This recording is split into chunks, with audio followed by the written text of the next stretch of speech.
Hello दोस्तों, कैसे हैं? आशा करता हूँ आप सब अच्छे होंगे। मेरा नाम है सुजीत कुमार। दोस्तों, जैसा कि आपको पता है कि पिछले कुछ दिनों मतलब 5-7 दिन पहले भारत ने एक बहुत बड़ा डेवलपमेंट किया है जो पाकिस्तान के रिगार्डिंग है और पाकिस्तान से संबंधित है। वो है जो भारत का जो डैम है वो है शाहपुर कांडी डैम, जो रावी नदी पर बना है। लगभग 98% काम पूरा हो गया है। इस बात को लेके पाकिस्तान को लग गई मिर्ची। उसको लग रहा है कि मेरा पानी अगर बंद हो जाएगा तो मामला खराब हो जाएगा। दोस्तों, कहा जाता है जल ही जीवन है, तो जल ही जीवन है।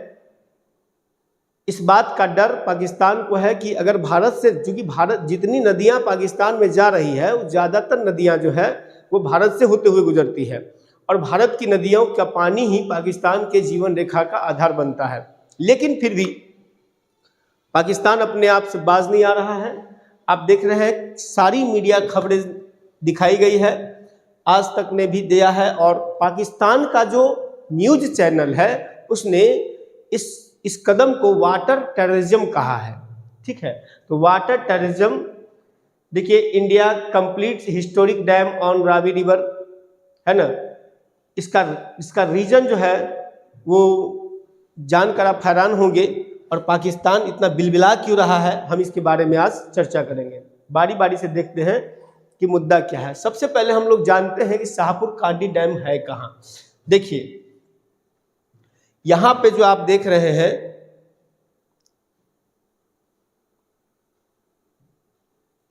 ये निर्माणाधीन है, ये शाहपुर कांडी डैम है। ये रंजीत सागर डैम लेक है, ये लेक बनाया गया है, झील बनाया गया है, और ये शाहपुर कांडी डैम है। ये नदी आती है, मैं आगे बताऊंगा, इंडस रिवर सिस्टम में है ना, और यही नदियां ये पाकिस्तान में जाके निकलती हैं। परेशानी ये है कि ये डैम बनाने से भारत में जो भारत का हिस्सा का पानी है वो हिस्सा का पानी भारत इस्तेमाल करने लगेगा। परिणाम ये होगा कि पाकिस्तान में जो पानी, हालांकि पाकिस्तान भी पानी यूज कर नहीं पाता, उसका क्षमता रहेगा तब, तो खाने के लाले पड़े हुए हैं, तो पाकिस्तान के पास खाने के लाले पड़े हुए हैं, वो पानी का यूज कैसे करेगा? समस्या इस बात का है। अब यहाँ पे शाहपुर कांडी डैम जो है ये देखकर पाकिस्तान की स्थिति हो गई है खराब। पाकिस्तान की स्थिति खराब इसलिए हो गई है कि उसके पास विकल्प नहीं है कुछ। अब मेन मुद्दा यहाँ पे आ जा रहा है कि शाहपुर कांडी बांध परियोजना दरअसल रावी नदी पर है, 55.5 मीटर ऊंचा है। शाहपुर कांडी बांध का निर्माण किया जा रहा है। यही है आपका प्रोजेक्ट, ये देख सकते हैं कितना भयंकर प्रोजेक्ट काम है। 98% काम पूरा हो चुका है। बांध बनने से पाकिस्तान की ओर बहने वाली पानी रुकेगी और भारत में उसका सिंचाई का इस्तेमाल किया जाएगा, सिंचाई में इस्तेमाल किया जाएगा। इससे पंजाब और जम्मू कश्मीर में अतिरिक्त सिंचाई होगी। क्या है ना दोस्तों कि पाकिस्तान का ये प्रोपेगेंडा रहा है कि जम्मू कश्मीर में विभिन्न तरीके से लोगों को, पाकिस्तान जो है जम्मू कश्मीर के लोगों को धर्म के नाम पर विशेषकर भारत के खिलाफ ले जाने का प्रयास करता है। लेकिन मित्रों, इकोनॉमिक परफॉर्मेंस ऐसा होता है कि सब उससे आगे बढ़ जाता है। भारत सरकार का एक काम है कि जो लंबे वर्षों से पड़ा हुआ जो डैम है, लगभग 40 वर्ष पहले इसकी आधारशिला रखी गई थी। आप अंदाजा लगाइए कि 40 साल पहले जिसकी आधारशिला रखी गई थी वो आज के डेट में पूरा हो रहा है। सोचिए सरकार की लापरवाही कितनी है। जो चीज मेरे हक का पानी है, यानी भारत के हक का पानी है, तब आपने इतना लेट क्यों किया? और लेट किया तो फिर आपको पॉलिटिकली मोटिवेटेड योजना बनाने के लिए पैसा है, चुनाव जीतने के लिए पैसा है, लेकिन देश के हित में उठाया गया जो कदम है उसके लिए आपके पास पैसा नहीं था। अंततः ये जो सरकार है, प्रेजेंट सरकार, इसने काफी तत्परता दिखाई। मैं आगे बताऊंगा, बहुत सारे डैम है जो निर्माणाधीन थे उस पर काम करना चालू कर दिया है। इससे फायदा और क्या होगा? पंजाब को 206 मेगावाट जल विद्युत उत्पादन क्या करेगा? कर सकेगा पंजाब। इसका लाभ ये होगा कि जम्मू कश्मीर के लोगों को बिजली भरपूर मिलेगी, जम्मू कश्मीर के लोगों को पानी की सुविधा मिलेगी, जम्मू कश्मीर में सिंचाई व्यवस्था जब सुदृढ़ होगी तो खुशहाली आएगी तो पाकिस्तान का जो कारनामा है लोगों को भड़काने का, वो उसको सफल वो नहीं हो पाएगा। इसके लिए पाकिस्तान जो है गिड़गिड़ा रहा है और चिल्ला रहा है। हम आगे बात करते हैं दोस्तों रिवर सिस्टम की। देखिए इंडस रिवर सिस्टम में आप अगर गौर कीजिएगा मित्रों, तो ये देखिए आपका ये रावी नदी है, ये जो है ना ये रावी नदी है, रावी नदी यहाँ से निकलती है हिमाचल प्रदेश, ठीक है। इसके बाद इंडस रिवर का मेन सेंटर यही इंडस रिवर है ना। ये रिवर निकलती है बोखरचू ग्लेशियर से, बोखरचू ग्लेशियर जो चाइना में पड़ता है, वर्तमान तिब्बत में वो है। इसके बाद यहाँ पर देखिए सियाचिन ग्लेशियर है, ये सियाचिन ग्लेशियर है, ठीक है। इसके बाद अगर आप गौर कीजिएगा तो ये जो रिवर है, ये रावी रिवर जो है, ये रावी रिवर यहाँ से देखिए यहाँ पे हिमाचल से निकलती है, ऐसे निकलती हुई और यहाँ पे जाके रावी आगे चल के है ना चेनाब जो रिवर आती है, झेलम आती है, दोनों मिल जाती है। उसके बाद आगे जाके उसमें रावी मिल जाती है और ये सभी रिवर जो है सतलज नदी में मिल जाती है और आगे चल के इंडस रिवर में मुख्यतः मिलके ये अरब सागर में जाके मिल जाती है। दरअसल इसका हिस्टोरिकल पर्सपेक्टिव रहा है ना। इंडस वैली सिविलाइजेशन का आपने नाम सुना होगा। ये 5 नदियों है ना, पंजाब जो राज्य नाम पड़ा है, 5 नदियों के बीच के स्थल को ही पंजाब कहते हैं। ये जो इलाका है पंजाब का है, ये भारत, ये जो इलाका आप देख रहे हो ये पंजाब का है, ये बॉर्डर हो गया है ना। ये भारत का पंजाब है और ये पाकिस्तान का पंजाब है। क्योंकि 5 नदियों के बीच इस इलाके से इन 5 नदी कौन, सिंधु नदी, झेलम, चेनाब, ब्यास, सतलज और रावी, ये 5 नदियां बह रही है। इसी के नाम पर इस इलाके को पंजाब नाम पड़ा है, ठीक है। इसके आधार पर इसका नाम पंजाब कर दिया गया। और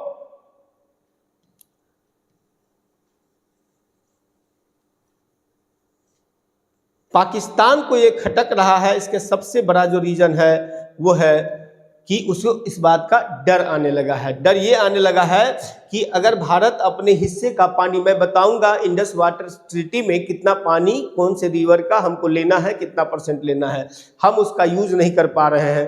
पानी जा रहा है पाकिस्तान में, इन सिंधु नदी में सारी नदियां जाके मिल जा रही है, वो सारा पानी अरब सागर में जा रहा है। हमारे यहाँ सिंचाई के कारण किसान बेहाल है, सिंचाई सुविधा न उपलब्ध होने के कारण आर्थिक कमजोरी आई, आर्थिक कमजोरी से लोग जो है सरकार के खिलाफ है, डेमोक्रेटिक वैल्यू का यहाँ पर कमी हो रही है।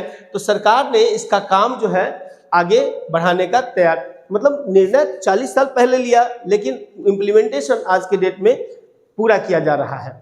इसी के संदर्भ में आगे जब बढ़ते हैं हम लोग, तो देखिए हम लोग अब जानने का प्रयास करेंगे कि इंडस वाटर ट्रीटी क्या है। ये इंडस वाटर ट्रीटी एक ऐसा ट्रीटी है, ट्रीटी मतलब संधि, जो पाकिस्तान को अपने गिरफ्त में लाया जा सकता है बड़ी कायदे से, है ना।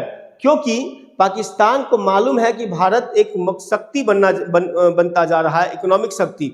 जब पावर इकोनॉमिक का होगा तब लोग क्या होता है कि देश की आर्थिक समृद्धि होगी, आर्थिक समृद्धि होगी तो हमारी जितनी योजनाएं हैं उस पर काम करेंगे, उसका लाभ हम आम जनता को पहुंचाएंगे। जनता जो है परेशान पूरी तरह से खुशहाल होगी। तो जब जनता खुशहाल होगी तो जम्मू कश्मीर में पाकिस्तान का प्रोपेगेंडा नाकाम हो जाएगा, है ना। अब हम देखते हैं कि इंडस वाटर ट्रीटी में क्या है। दरअसल इंडस वाटर ट्रीटी भारत ने पाकिस्तान के साथ जो समझौता किया उसमें पूरे 5 नदियां जो मैंने बताया है आपको, ये पूरे 5 नदियों में से लगभग 80% जल भारत के हिस्से का जो नदी है, शराब मैंने नाम रखा है, सराब, सतलज, रावी, ब्यास, ये 3 नदी का पानी जो है उसका 80% पानी है ना पाकिस्तान को देना है और 20% पानी लगभग भारत को यूज करना है। भारत ने उदारता दिखाई। आजादी के बाद इसकी समझौता होती है। कब होती है समझौता? 19 सितंबर 1960 को। समझौते पे शामिल कौन कौन है? पंडित जवाहरलाल नेहरू और पाकिस्तान के तत्कालीन राष्ट्रपति जनरल अयूब खान, है ना।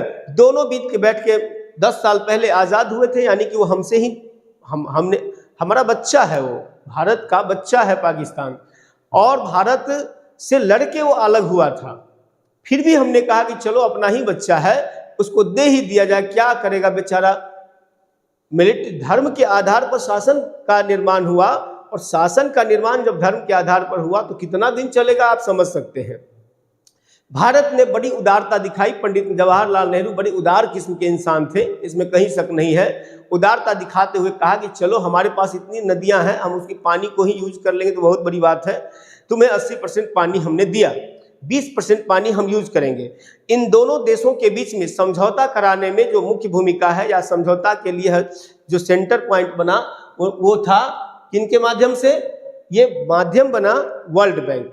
वर्ल्ड बैंक के माध्यम से भारत पाकिस्तान में सिंधु जल संधि हुई, उसमें वर्ल्ड बैंक ने महत्वपूर्ण भूमिका निभाई, यानी कि मीडिएटर है ना। इसके बाद इसमें यह हुआ कि भारत और पाकिस्तान के बीच 6 नदियों के जल बंटवारे पर सहमति हुई। इनमें से ब्यास, रावी, सतलज, सिंधु, चेनाब, झेलम शामिल है ये नदियां। इसमें से आप अगर देखिएगा दोस्तों तो सतलज, रावी और ब्यास ये पूरी तरह से भारतीय रीजन में आते हैं, और इसका पूरा पानी 80% पानी हमने पाकिस्तान को देना सहमति व्यक्त किया। 20% तो हम यूज कर सकते हैं, इसमें कोई शक है नहीं। तो 20% पानी यूज करने के लिए हमने आज़ादी के बाद 60 में जब समझौता हुआ उसके बाद से हमने ध्यान ही नहीं दिया, क्योंकि सरकारें, पता नहीं उस समय की सरकारों का कई सारे सिचुएशन थी। 62 में युद्ध हुआ, 65 में फिर पाकिस्तान से युद्ध हुआ, फिर 67 में हमारे देश में खाद्यान्न संकट हुआ, फिर इसके बाद इंदिरा गांधी आई, इमरजेंसी आया, इमरजेंसी के कारण राजनीतिक उथल पुथल हुई। भारत में मल्टी पार्टी डेमोक्रेटिक सिस्टम थी, तो परिणाम क्या हुआ कि एक पार्टी का शासन था, चाहती तो बेहतर काम कर सकती थी, लेकिन आर्थिक स्थिति ऐसी खराब हो गई। आज़ादी के बाद से खाद्यान्न संकट की समस्या पैदा हुई थी, उसको निपटाते निपटाते फिर 1960 के दशक में खाद्यान्न संकट की उत्पन्न हो गई। उससे निपटने में हरित क्रांति आई। इसी समय पास हो गया, एक राजनीतिक अस्थिरता का काल आया बीच में। फिर उसके बाद मल्टी पार्टी डेमोक्रेटिक सिस्टम जो हमारे भारत का है, उसमें फिर कांग्रेस के बाद क्षेत्रीय दलों का उद्भव हो गया। धीरे धीरे राजनीतिक फचले में फंस गया। देश की जो मूलभूत जरूरतें थी, इन राजनीतिकरण ने उसको बहुत बड़ा नुकसान पहुंचाया है, इसमें कहीं कोई शक नहीं है। परिणाम क्या हुआ कि हमने इस पानी का इस्तेमाल करना क्या किया, भूल गए, या यूं कहिए कि हमने ठंडे बस्ते में डाल दिया। इसका लाभ पाकिस्तान उठाता रहा, पाकिस्तान पीठ में खंजर भोगता रहा। हम जो है यही रोना रोते रहे कि हमारे पास पैसा नहीं है। डैम का ओपनिंग कर दिया, पता नहीं उसके बाद क्या दबाव आया क्या नहीं, वो तो जाने उस समय के लोग, उनमें हम नहीं जानना चाहते हैं।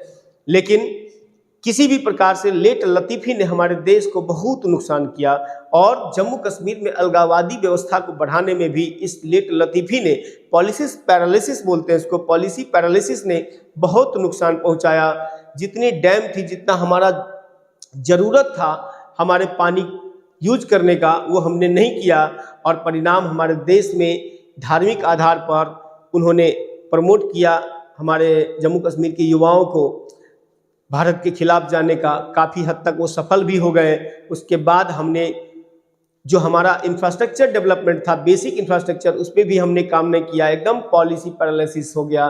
परिणाम देश को बहुत बड़ी हानि उठानी पड़ी। और इसी प्रकार से इधर आके जब भारत के लोग, सरकारों ने इस पर ध्यान दिया, तब पाकिस्तान को मिर्च लग गई।